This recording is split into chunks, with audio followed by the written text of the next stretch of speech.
The dense forest stood like a fortress around the small group of campers. Leah, Daniel, and Eric were seasoned hikers, but they had chosen a trail this time that even locals whispered about. A remote path in the Appalachian Mountains, rarely marked on maps and infamous for its chilling tales. They dismissed the warnings as folklore, eager for adventure and isolation. By the time they set up camp, the sun had bled into a deep orange and then faded, leaving only the eerie silhouettes of the trees. The trio pitched their tents near a clearing by a small creek, the sound of running water their only comfort against the growing silence of the woods. As night fell, the air grew unnaturally still. No chirping crickets, no rustling leaves, just an oppressive quiet that seemed to thicken with every passing moment. Leah noticed it first. "It's too quiet," she said, her voice almost a whisper. Eric chuckled nervously, trying to shake the tension. "We're in nature, Leah. Relax." But Daniel wasn't laughing. He had noticed something off since they arrived, faint impressions on the ground, like footprints leading deeper into the woods. The thing that unsettled him most was that they didn't seem to lead back. He decided not to mention it, thinking it would only heighten Leah's unease. They gathered around the campfire, its crackling flames throwing fleeting shadows against the trees. Leah told a story about a serial killer who had once roamed the area, but her voice was tinged with unease, as if the story had reached out and grabbed hold of her. Daniel and Eric exchanged nervous glances. The isolation was beginning to feel suffocating. Around midnight, a sound broke the silence. A soft, distant whistle, impossibly high-pitched and rhythmic. It came from the woods, faint and haunting. Leah froze, her marshmallow skewered on a stick. Forgotten. "Did you hear that?" she asked. Eric forced a laugh. "Probably the wind." But the whistle didn't stop. It repeated, steady and deliberate, moving closer with every cycle. It wasn't the wind. It was someone or something. Daniel grabbed a flashlight and stood up. "Stay here," he said, his voice firm but trembling. He shone the beam into the forest, the light barely piercing the void between the trees. "Daniel, wait!" Leah whispered harshly, but he was already walking toward the sound. As he stepped beyond the tree line, the whistle abruptly stopped. The silence returned, more oppressive than before. Daniel scanned the darkness, his flashlight shaking slightly in his hand. He felt watched. The beam caught something, a glint of white. He moved closer and found an old weathered doll hanging by its neck from a low branch, its painted eyes cracked and staring. A sudden rustling to his left made him spin around, his flashlight sweeping wildly, but there was nothing there. Heart pounding, he backed away and returned to the camp. "What was it?" Leah demanded, but Daniel couldn't find the words. He muttered something about it being nothing and sat down, gripping his knees. They tried to settle down for the night, but sleep didn't come easily. Leah kept imagining the whistle. Eric, who shared a tent with Daniel, kept jolting awake, sure he heard faint footsteps circling their camp. Daniel lay stiff as a board, eyes wide open, his mind replaying the image of the doll. At 3 a.m., Leah woke to a faint scratching sound outside her tent. She froze, her breath caught in her throat. The sound wasn't rhythmic, like an animal. It was deliberate. It moved along the canvas, slow and methodical. "Guys?" she whispered. No response. "Eric? Daniel?" The scratching stopped abruptly. The silence that followed was deafening. Then, from just outside the tent flap, she heard it, a single wet gasp, as if someone had exhaled their last breath. Leah bolted upright and unzipped the tent, her flashlight spilling light into the darkness. Nothing. No one. The forest stared back at her, indifferent and unyielding. She rushed to Eric and Daniel's tent, shaking them awake. "There's something out here," she hissed. Eric groggily reached for his flashlight, but when he turned it on, the beam revealed something horrifying. Surrounding their campsite, etched deeply into the dirt, were dozens of symbols, crude, overlapping circles and jagged lines. They hadn't been there before. "What the hell is that?" Eric stammered, fully awake now. Leah couldn't answer, and Daniel only shook his head, his face pale. Then, the whistling started again. Closer this time, surrounding them, coming from all directions. The group huddled together, panic taking hold. Daniel grabbed his hunting knife, while Eric tried to make sense of the symbols. And then, the whistling stopped. A shadow moved beyond the edge of the firelight, tall, spindly, and unnatural. It didn't walk, it glided between the trees. Eric screamed as the shadow darted forward, but when the flashlight hit it, it disappeared, leaving only the echo of the whistle. Without a word, they grabbed what they could and ran. The forest seemed alive, closing in on them, the trees bending impossibly as if to block their path. They didn't stop until they reached their car at the base of the trail. As they sped away, Leah looked back. At the edge of the forest, just visible in the rearview mirror, was the doll, its head tilted, one arm raised in a mock wave. The town of Black Hollow was proud of its local campgrounds, situated deep in the untouched wilderness. Camp Midnight Pines was a favorite destination for hikers, scouts, and families seeking a retreat. But for decades, whispers surrounded the forest, rumors of disappearances, strange sightings, and a figure only known as the Smiling Man. Emma and her 3 friends, Matt, Clara, and Josh, weren't there for ghost stories. They wanted an adventure. The group planned a weekend camping trip, opting for the less popular, more remote side of the campgrounds. They weren't afraid of folklore. "It's just stories to scare tourists," Emma said confidently. They set up their tents on the edge of a quiet lake as the late afternoon sunlight painted the water gold. The air was crisp and the forest was serene. But as night fell, the mood shifted. The first sign was the smell. It came without warning. A rancid, metallic stench that seemed to seep into their clothes. "Ugh, what is that?" Clara asked, covering her nose. "Probably something rotting nearby," Josh said, trying to dismiss it, though his uneasy glance betrayed him. They searched but found nothing. The smell eventually faded, replaced by the oppressive silence of the forest. At around 10 p.m., they sat by the campfire, exchanging stories and laughs. Emma noticed something strange out of the corner of her eye, a faint glow in the trees, like fireflies, but bigger and slower moving. She pointed it out, but the others brushed it off. An hour later, Josh stood to grab another log for the fire. "Be right back," he said, heading toward the pile they'd gathered earlier. He disappeared into the dark. Minutes passed. Too many minutes. "Where is he?" Clara asked, a note of panic in her voice. Matt shrugged, trying to play it cool. "He probably got sidetracked. I'll go check." But when Matt returned, his face was pale. "He's not there," he said. "The logs are gone too." "Gone? What do you mean, gone?" Emma demanded. Matt hesitated. "Like, gone. There's nothing there. No logs, no footprints, nothing." The group called for Josh, their voices echoing into the void. Then, somewhere in the distance, they heard laughter, light, airy, and childlike. But it wasn't Josh's. "Josh," Emma called out. The laughter stopped. In its place came a dragging sound, like something heavy being pulled across the ground. It circled the campsite just beyond the firelight. "We need to go," Clara whispered, clutching Emma's arm. "Go where? We don't even know where he is," Emma snapped, her voice trembling. Then they saw him. Josh stepped into the clearing, his back turned to them. His posture was stiff, unnatural. "Josh?" Matt called cautiously. Josh didn't respond. He stood frozen for a long moment, then turned. The sight made Clara scream. Josh's face was wrong. His eyes were wide, unblinking, and his mouth was twisted into an impossibly large smile, his teeth bared like an animal. Blood dripped from the corners of his lips. "Josh?" Emma whispered, stepping back. The figure tilted its head, the smile widening unnaturally. And then it began to laugh. The same light, childlike laughter they'd heard earlier. The figure's body jerked forward, moving with unnerving speed and lurching motions. "Run!" Matt shouted. The group bolted into the forest, their flashlights bouncing wildly. The laughter followed them, echoing from all directions. Emma risked a glance back and saw the figure, no longer moving like Josh.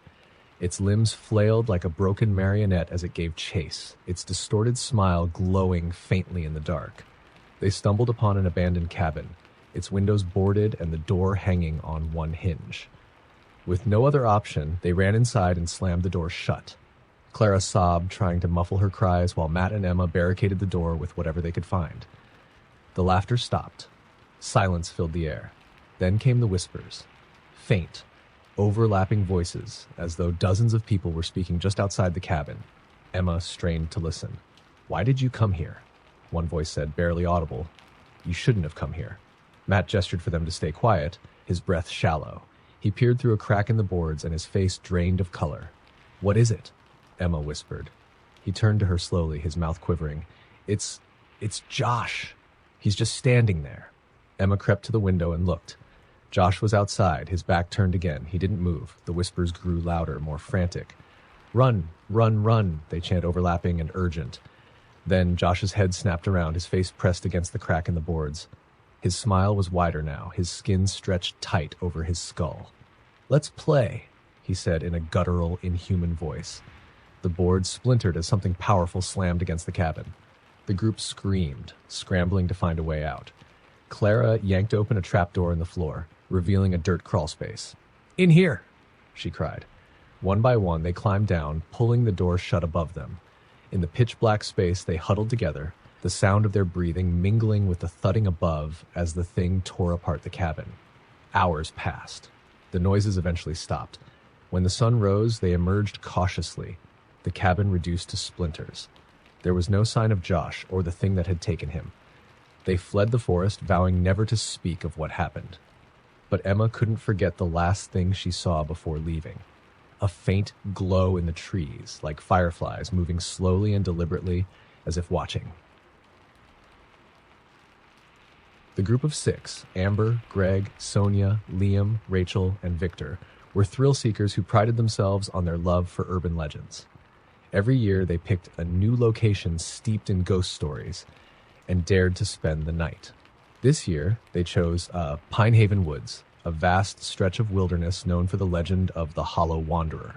The story went that decades ago, a man got lost in Pine Haven during a brutal winter storm.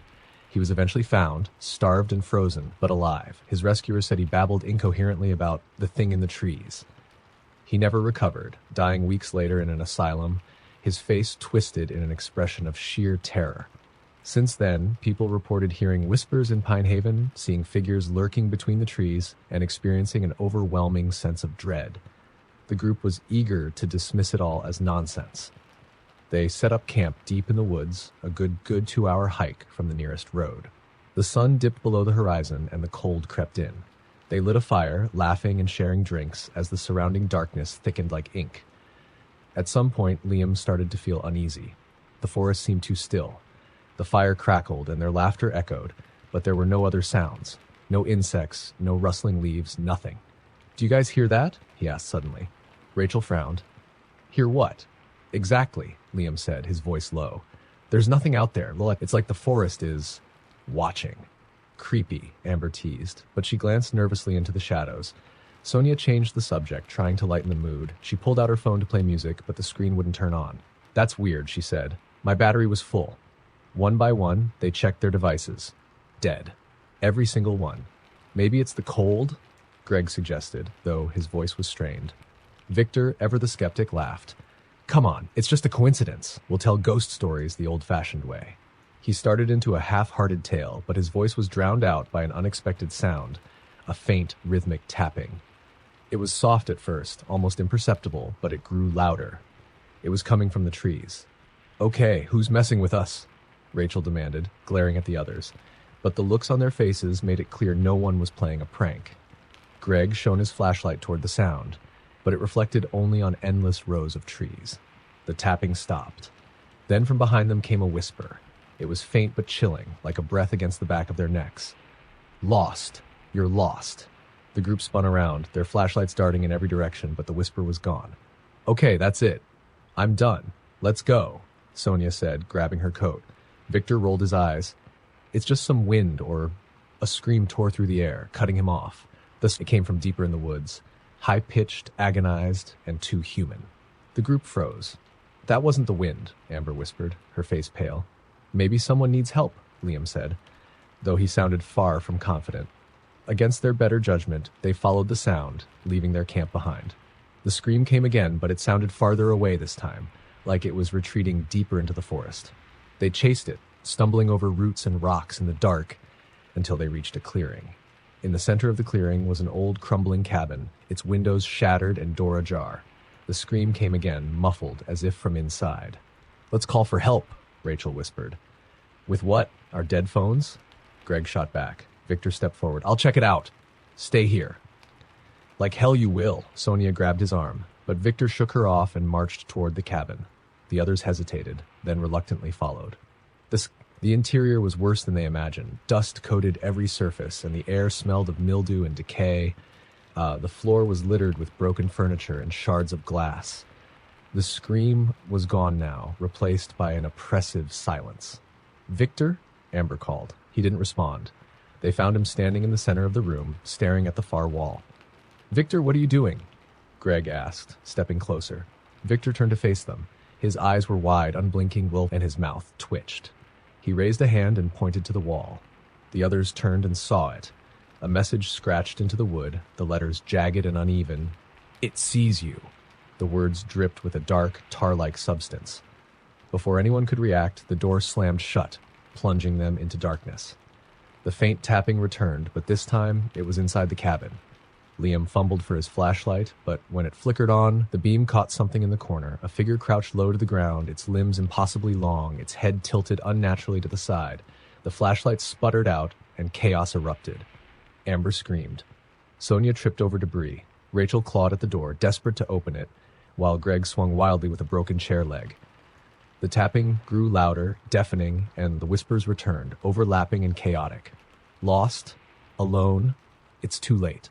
Finally, the door burst open, and they scrambled outside, gasping for air. But Victor was missing. They didn't stop running until they reached the road. They flagged down a passing car, hysterical and incoherent. When the authorities searched the woods the next day, they found the campsite and the cabin, but no sign of Victor. The only clue was a message carved into the dirt outside the cabin. "One stays, the rest run." The group never spoke of it again. But sometimes, late at night, Amber swore she could hear faint tapping on her bedroom window, followed by a whisper. "Lost alone?" It was supposed to be a quiet weekend for James and his two cousins, Ava and Mason. They had decided to camp near Blackwater Lake, a secluded spot deep in the forest, miles from the nearest town. James had found it while exploring years ago, and he described it as peaceful and untouched. But what he hadn't mentioned, what he had purposefully left out, was the story he'd overheard from the locals in town. Never camp near Blackwater Lake after dark. They arrived just before sunset, the lake shimmering under the fading light. The three of them worked quickly to set up camp on a grassy patch near the water. The air was crisp, and a gentle breeze rippled the surface of the lake. It seemed perfect.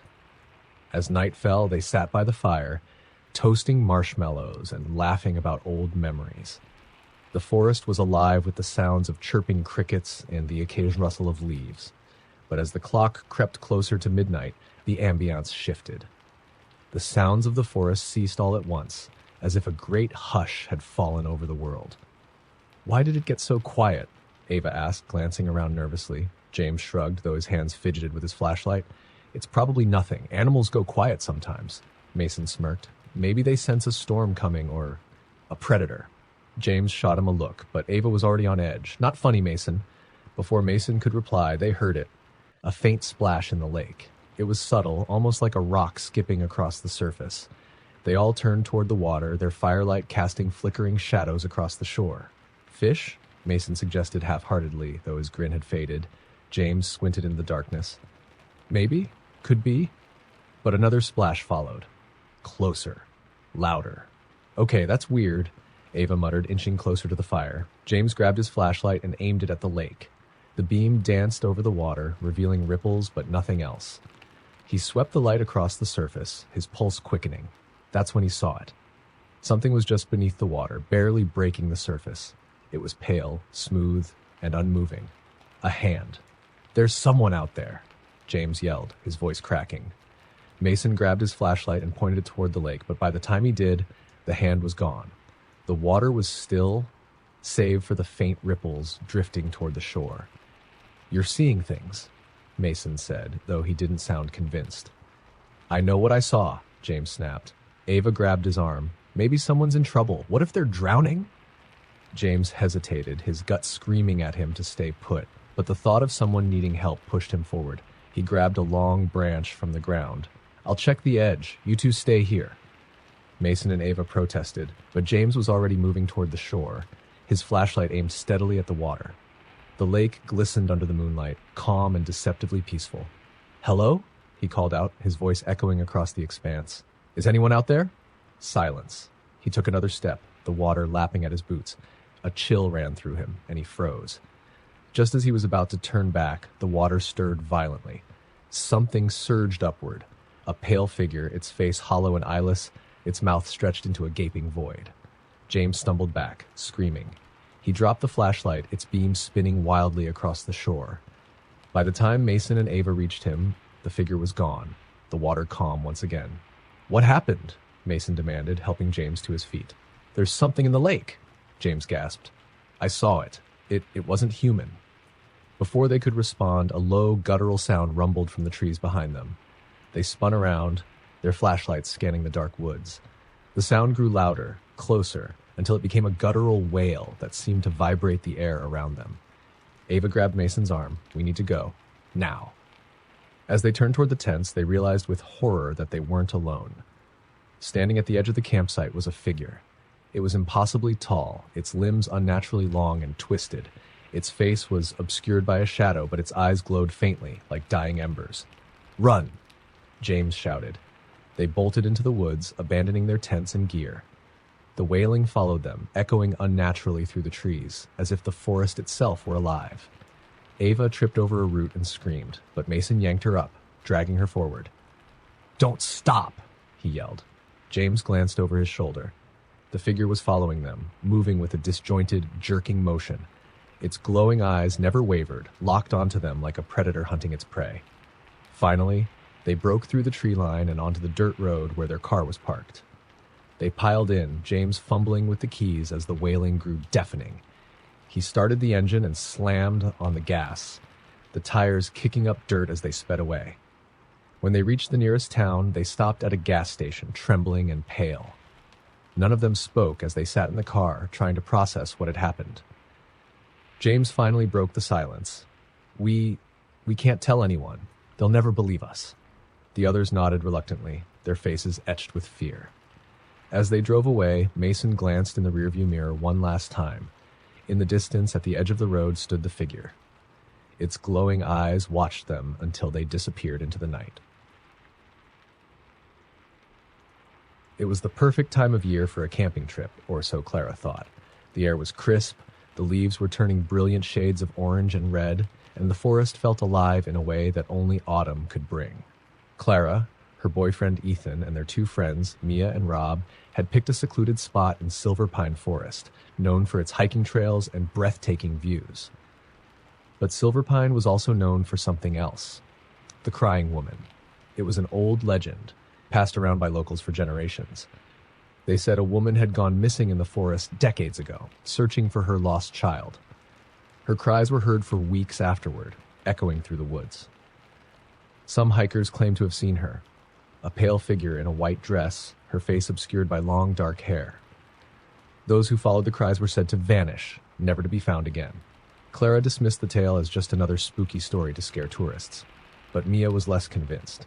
"I don't know," Mia said as they set up their tents. "Why would so many people hear the same thing if it wasn't real?"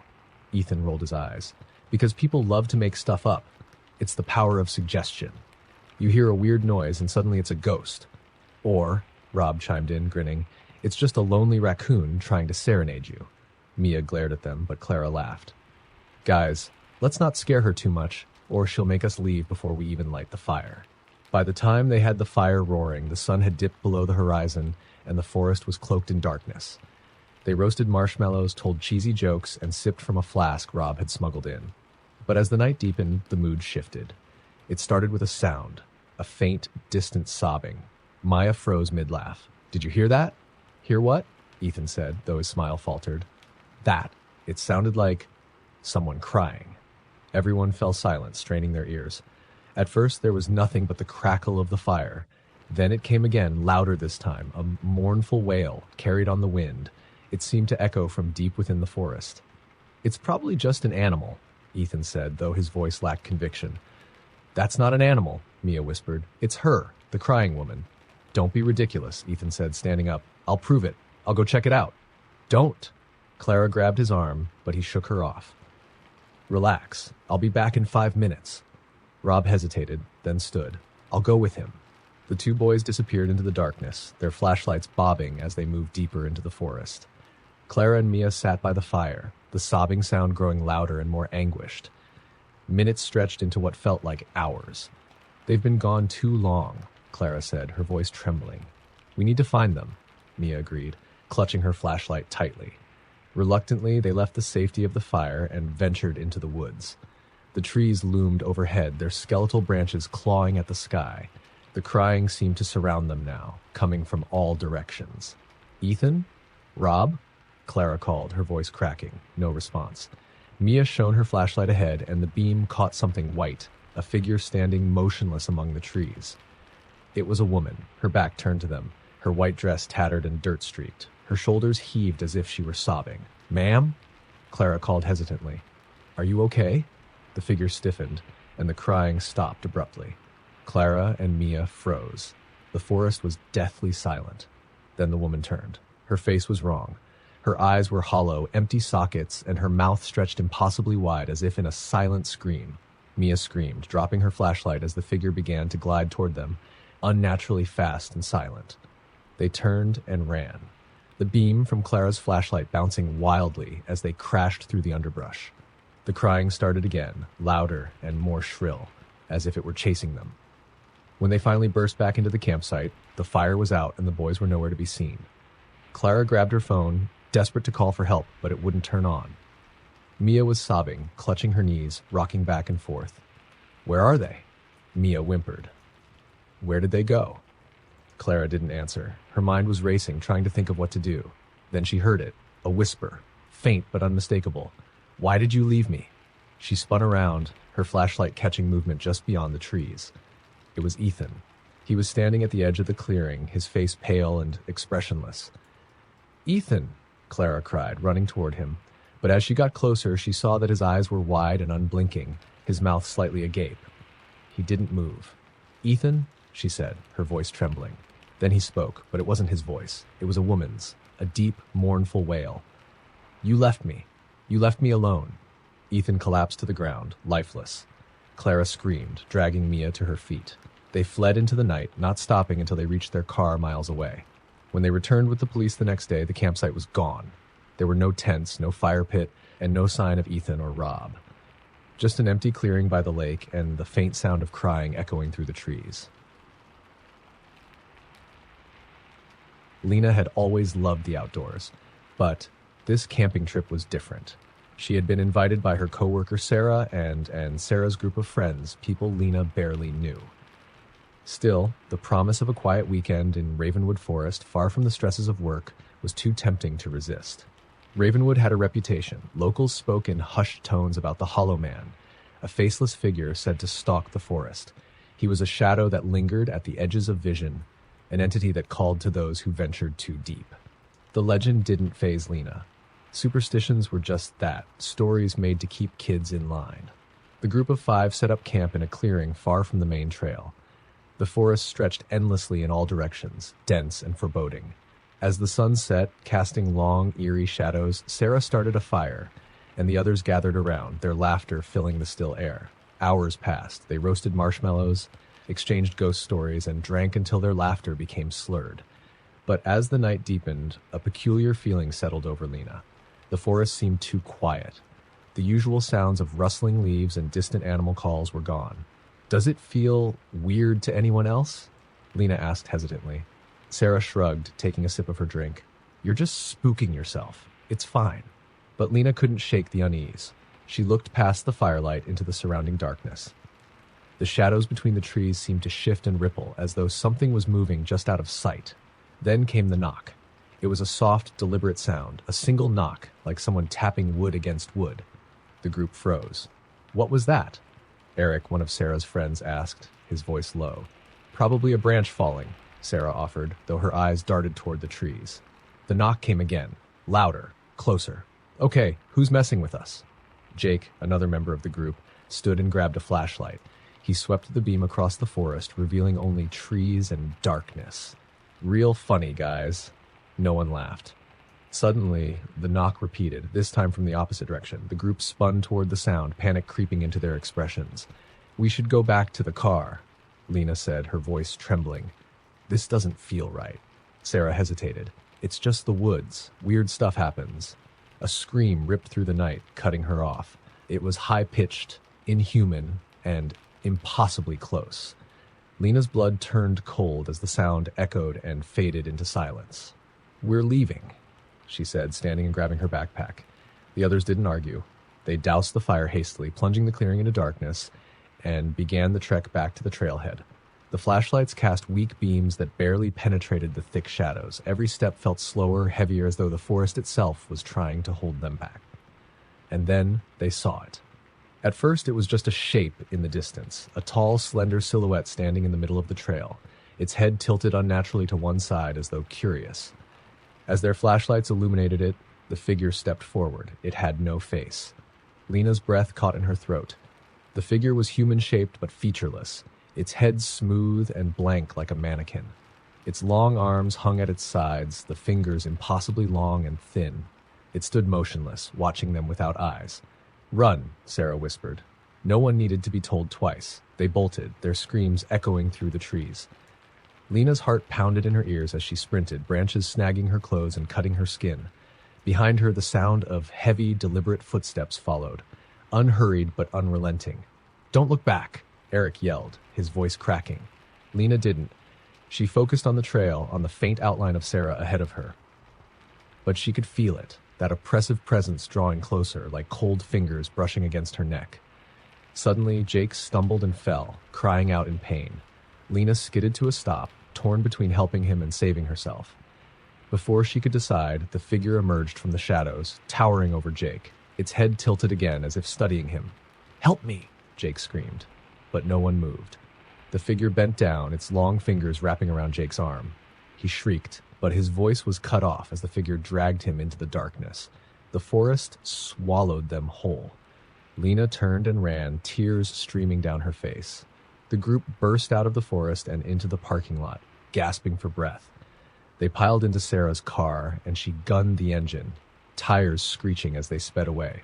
When they reached town, they told the police about Jake. A search party combed the forest the next day, but found nothing. No signs of Jake, no tracks, no evidence that anyone else had been there. The Hollow Man remained just a legend, but Lena knew better. It started as a dare. David, his girlfriend Emma, and their friends Jake and Lila had heard about the Devil's Ridge, a remote camping spot high in the mountains.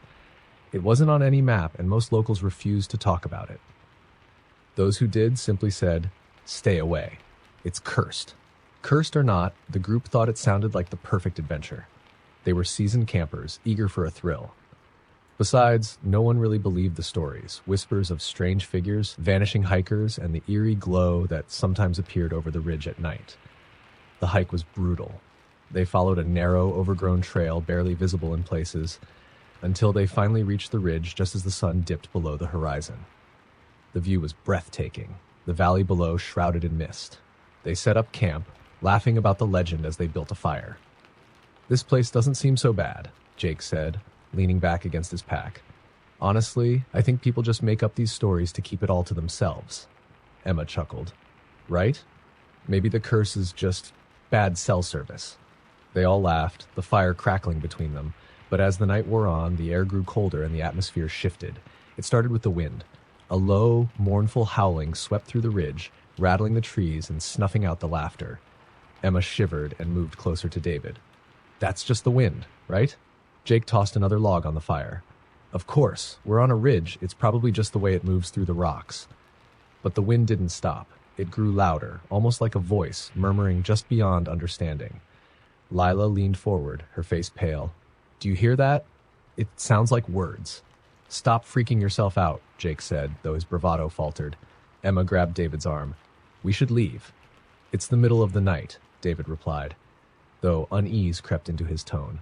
"We'll be fine. Let's just—" A sound interrupted him. A crunch. It came from the trees just beyond the firelight, the unmistakable sound of a footstep on dry leaves. The group froze. "Did you hear that?" Lila whispered. Jake stood, gripping a flashlight. "Probably an animal. I'll scare it off." "Jake, don't," Emma hissed, but he was already walking toward the edge of the clearing. He shone his flashlight into the trees, its beam cutting through the darkness. "Hello? Anyone out there?" Nothing. Just the wind and the rustling leaves. Jake turned back toward the group, shaking his head. "See? It's nothing." But as he stepped into the firelight, the group saw his face change. His eyes widened, and he stumbled back, his flashlight dropping to the ground. Behind him, just beyond the trees, a figure emerged. It was tall, unnaturally so, and impossibly thin, its limbs long and jagged like broken branches. Its skin was pale and stretched taut over a gaunt frame, and its face was a void, a blank expanse where features should have been. Jake screamed, bolting toward the others. The figure stepped forward, its movements slow but deliberate. It didn't walk. It seemed to glide, as if it wasn't fully part of the world. "Run!" David shouted, grabbing Emma's hand. The group scattered, fleeing into the forest in different directions. Emma and David stayed together, their breaths ragged as they stumbled through the dark. The trees seemed to close in around them, the branches clawing at their clothes and skin. Behind them, the whispers grew louder, overlapping and merging into a cacophony of voices. Stay with us. Don't leave." David risked a glance over his shoulder and froze. The figure was there, standing impossibly close despite how far they had run. Its blank face tilted toward him, and though it had no eyes, he felt its gaze pierce through him. "David, come on!" Emma yanked his arm, breaking him from his trance. They burst into a small clearing, their lungs burning. For a moment, the whispers stopped, and the world seemed to hold its breath. Then the glow began. A faint, sickly green light emanated from the ground around them, spreading like spilled ink. Emma screamed, backing away, but the glow followed, enveloping her feet. David grabbed her, trying to pull her free, but the light crawled up her legs, wrapping around her like tendrils. Her screams turned to choked sobs as her body began to sink into the earth. "David, don't let go," she cried, her eyes wide with terror. "I won't," he shouted, digging his heels into the ground.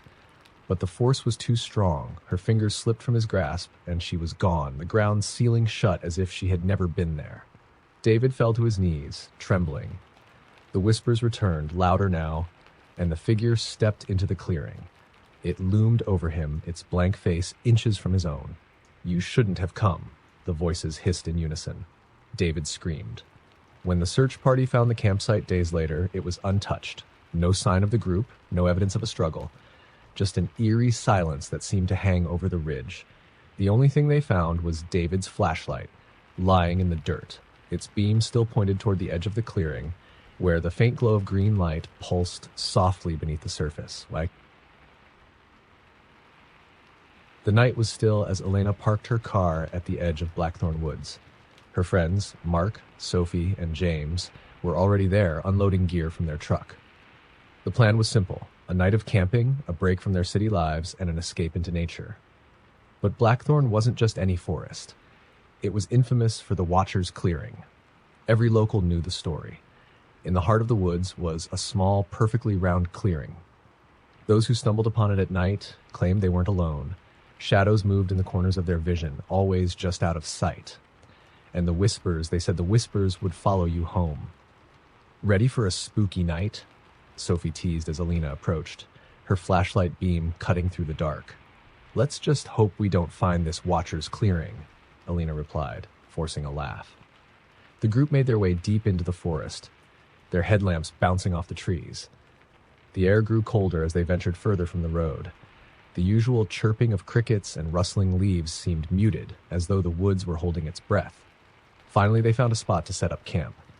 Mark built a fire, its orange glow pushing back the encroaching darkness. They cooked, laughed, and told stories, their nervousness dissipating with the warmth of the flames. But as midnight approached, a strange tension settled over the group. The fire burned low, casting flickering shadows. The forest seemed unnaturally quiet. "Do you hear that?" James asked suddenly, his voice barely above a whisper. "Hear what?"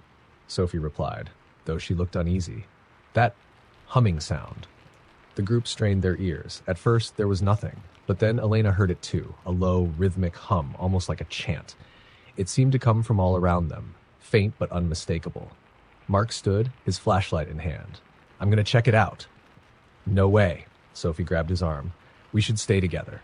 "It's probably just the wind," he said, trying to sound confident. "I won't go far."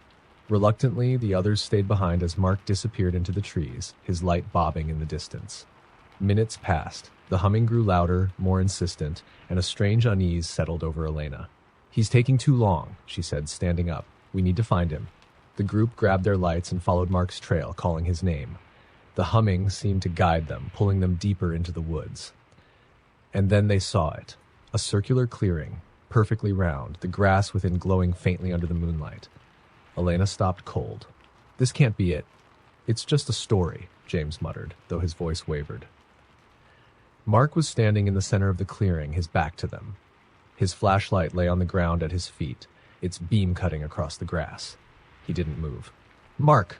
Sophie called, stepping forward. As if in response, the shadows around the edge of the clearing began to shift. Shapes emerged, tall, thin figures with elongated limbs and hollow eyes that gleamed like coals. They circled the clearing silently, their movements unnatural, like marionettes on invisible strings. "Mark, come on!" Elena shouted, panic rising in her chest. Mark turned slowly, his face pale and slack, as if he were sleepwalking. His lips moved, but his voice was drowned out by the now deafening hum. The shadows moved closer, their eyes locking onto the group. "Run!" James yelled, grabbing Elena's arm. The group bolted, the shadows chasing them through the trees. The humming morphed into whispers, voices speaking in a language Elena didn't recognize. She dared a glance back and saw the figures gliding effortlessly through the forest, their glowing eyes fixed on her. Branches tore at her clothes, her legs burned, but she didn't stop. They burst out of the woods onto the dirt road where their cars were parked. Only then did the whispers fade. Panting, they turned back toward the forest.